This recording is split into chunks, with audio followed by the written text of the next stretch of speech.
Finance ministers from the world's 7 richest nations have agreed to continue freezing billions of dollars of Russian assets held by Western governments since the beginning of the war in Ukraine. G7 finance ministers meeting in Canada issued a statement saying that the assets could be used to help pay for Ukraine's reconstruction after the war, and that further sanctions could be imposed on Russia if no ceasefire is reached.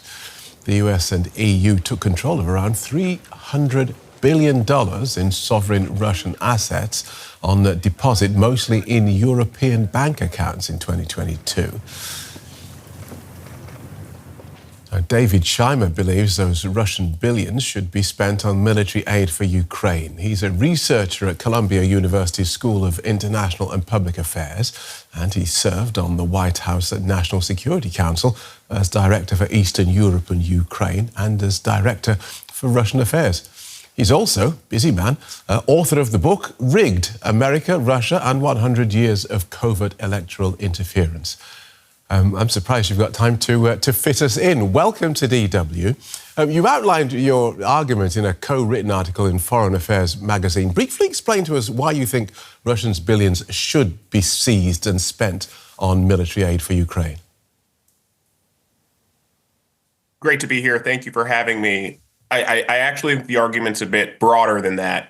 It is not that the Russian sovereign assets should be seized and used only on military aid, but rather that European leaders should make the transition from freezing these assets, which are predominantly located in Europe, which therefore gives Europe the leverage and ability to do this, to actually seizing and utilizing them to support Ukraine for years to come. There are multiple ways that these assets can be used. First, they can be used to support Ukraine's military during wartime, including by procuring weapons for Ukraine and by supporting Ukraine's defense industrial base, which is innovative in producing cutting-edge equipment in support of the Ukrainian armed forces. It can be used economically to support the macroeconomic stability of Ukraine as it is continuing to fight this war.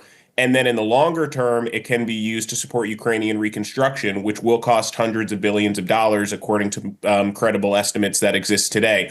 And so net, these assets can be used both for military and economic purposes, both now and in the future. And then finally and critically, they also have a diplomatic purpose, which is that right now the Russians are anticipating that the Ukrainians cannot outlast their ongoing invasion, that external support for Ukraine will dry up and run out. But by seizing these $300 billion in assets, that would demonstrate to the Russians and to President Putin in particular that there is years' worth of support for Ukraine remaining and that it will not just wane with time. OK. That sounds great. But this hasn't happened yet because we have European countries worried that it's illegal. Are they wrong? So there are clear and compelling legal arguments that support seizure. The U.S. Repo Act of 2024 was passed in the United States, which enables the president to seize the much smaller amount of Russian assets that are located in the United States. Canada has passed a similar act. These are based on strong legal arguments, including the point that seizure of Russia's assets is a legitimate countermeasure, given that Russia's invasion has violated the prohibition against aggression, which is a legal obligation owed to all countries. This is something that the UN General Assembly has resoundingly affirmed on multiple occasions, including over the course of 22. And it would be basically proportionate to the harm that Russia has caused to the Ukrainians and would enable them to basically acquire reparations through an offsetted procedure by seizing and utilizing the sovereign assets. And so there are strong legal arguments that exist to support this movement forward. I know that there have been legal concerns raised by the Europeans, but also economic concerns, which I'm happy to talk through as well. But in our view, given that these legal arguments are so strong and given that the benefits here are so extraordinary and given the strategic environment today, which is that the U.S. unfortunately is winding down its support for Ukraine and that President Putin is rejecting calls for a ceasefire, now is the moment where bold and decision-making is needed. And we're lucky in a sense that we have this option to utilize these assets. OK, so that's a whole sort of utilitarian argument for doing that. But isn't it quite a strong counter-argument, besides many countries not viewing this as being legal? Isn't a strong counter-argument that if you start doing this, you discourage investment in Europe. Private investors look at this and say, well, if they can do that, if they just change the rules for Russia, they might just do that to me. Well, unless the private investor is planning to launch a war of aggression against a sovereign neighbor, I don't think that concern would be merited. And I also don't think that the difference incrementally between indefinitely freezing assets and seizing them is a meaningful one. I don't think there's any reasonable expectation that these frozen assets will ever be returned to Russia. I also think that Europe is operating in an increasing position of strength, given the economic instability that exists in the United States today, compared to Europe's ability to generate growth and maintain its economic stability. That's what matters to asset allocators and investors far more than the status of the Russian sovereign assets. And so I would posit actually that now is an opportune moment to give this serious weight. And I think that various European countries, I commend them. I come at this with humility because they have stepped up in such meaningful ways, including in recent months in the face of a withdrawal and movement away from support for Ukraine by the United States. But I do think that with clear eyes, This is a really important opportunity. I feel like we're missing a vital and obvious bit of this jigsaw.